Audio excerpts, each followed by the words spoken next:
حضرت بانی جامی نظامی رحمۃ اللہ علیہ میدان جنگ میں صحابہ کرام کے حالات بیان کرتے ہوئے لکھتے ہیں کہ کس طریقے سے سرکار کے خدمت میں مدد کے لیے پکارا کرتے تھے۔ لکھتے ہیں کہ واقدی نے لکھا ہے، ایک کتاب کا نام ہے، اس وقت ان سب کی زبان پر، یعنی میدان جنگ میں سب صحابہ کی زبان پر یا محمد منصور امتک جاری تھا، یعنی اے محمد صلی اللہ علیہ وسلم، اے فتح مند، اپنی امت کی خبر لیجئے۔ مدد کے لیے صحابہ یہ کلمات کہہ کر پکارتے تھے۔ حضرت فرما رہے ہیں شیخ الاسلام کے، دیکھیے 6000 صحابہ اور تابعین اس جنگ میں جہاں یہ مدد کے لیے انہوں نے پکارا تھا، 6000 صحابہ و تابعین 12 لاکھ کفار کی فوج کے مقابلے میں کھڑے تھے۔ 12 لاکھ فوج کے مقابل میں 6000 صحابہ و تابعین تھے۔ مقتضائے بشریت ان کے دلوں کی کیا حالت ہوگی؟ اتنی بڑی فوج دیکھنے کے بعد ان کے دل کا کیا حال ہوا ہوگا؟ پھر آگے حضرت فرماتے ہیں، اس میں شک نہیں کہ شوق شہادت پسپا نہیں ہونے دیتا تھا، یعنی ان کو شہادت کا شوق تھا۔ 6000 بھی ہوتے تو 12 لاکھ میں کود پڑتے اور جام شہادت شوق سے نوش کرتے۔ لیکن پھر فرماتے ہیں مگر یہ بھی منظور نہ تھا کہ امت نبوی فنا ہو جائے، 6000 امت کی فوج کو ایسے فنا کر دیں، یہ بھی منظور نہیں تھا۔ اس لیے کیا کیا؟ ہر چند عشق الہی کا مقتضا تھا، یہ اس عالم سے سفر کر کے وہاں کے مزے لیتے، یعنی دنیا سے رخصت ہوتے، آخرت میں چلے جاتے۔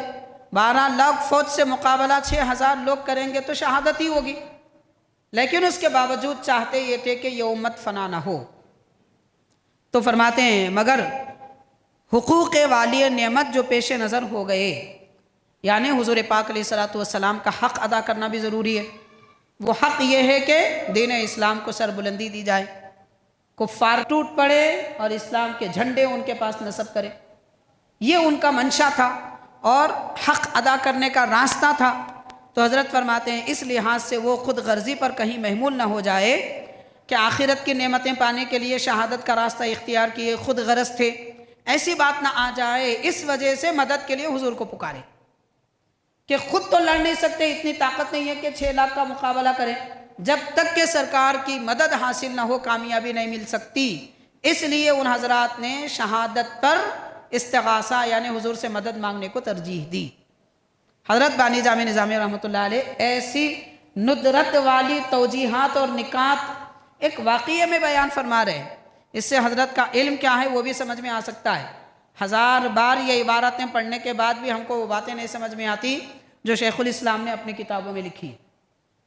تو حضرت یہ ارشاد فرما رہے ہیں کہ تو یہ عرض کرنے لگے کہ حضرت صحابہ عرض کرنے لگے، یعنی یا رسول اللہ صلی اللہ علیہ وسلم اپنی امت کی خبر لیجئے، اگر چند روز اس عالم میں ہم سے خدمت لینی منظور ہو تو حاضر ہے، یعنی ہم کو زندگی ہے ہماری باقی تو ہم خدمت کے لیے حاضر ہیں، ورنہ وہاں جانا تو عین مقصود ہے، آخرت میں اللہ کے دربار میں پہنچنا تو اصل مقصد ہے۔ غرض کہ اس سختی کی حالت میں بھی حضرت صلی اللہ علیہ وسلم کو پکار کر استمداد کی، یعنی مدد مانگی صحابہ کرام نے اللہ کے رسول سے۔ تو صحابہ جب حضور سے مدد مانگتے تھے جنگوں میں، حضور کے وصال کے بعد بھی 1400 سال کے بعد یہ شرک کیسے ہوا، کفر کیسے ہوا؟ پتہ چلا کہ اس استمداد یا مدد مانگنے کو شرک کہنے، کفر کہنے والے ابھی جہالت میں ہیں، ان کو عقل نہیں آئی، ابھی عقل نہیں آئی، کیونکہ صحابہ جو کام کیے وہ تو شرک نہیں ہو سکتا، صحابہ نے جو کام کیا وہ تو کفر نہیں ہو سکتا، پھر اس کو کفر کہنے والے خود معاذ اللہ کہیں کافر نہ ہو جائے۔ اس لیے کچھ کہنے سے پہلے سوچ لینا چاہیے کیا کہہ رہے ہیں، کس کے بارے میں کہہ رہے ہیں۔ ایسے لوگوں کی باتیں سن کے لوگ اچانک ان کی باتوں میں آ جاتے ہیں، جال میں پھنس جاتے ہیں، پھسل جاتے ہیں۔ ارے صحیح بات بول رہے ہیں بھائی، اللہ سے مانگنا، اللہ کے سوا کسی اور سے نہیں مانگنا۔ بچپن سے بڑھاپے تک ماں باپ دوستوں سے قرضے مانگتے رہے، جب یاد نہیں آیا اللہ سے مانگنا، مصیبت آتے قرضہ مانگے، تو قرضہ مانگنا غیر اللہ سے مانگ رہے نہیں مانگ رہے، پھر وہاں کیوں کفر نہیں ہو رہا، شرک نہیں ہو رہا؟ بچپن میں ماں باپ کا دامن کھینچ کھینچ کے بولتے تھے پیسے دیجئے پیسے دیجئے، تو جب شرک نہیں ہوا، جب کفر نہیں ہوا، تو باپ سے مانگے تو ایمان ہے، رسول اللہ سے مانگے تو کفر ہے معاذ اللہ، یہ کیسا ایمان ہے؟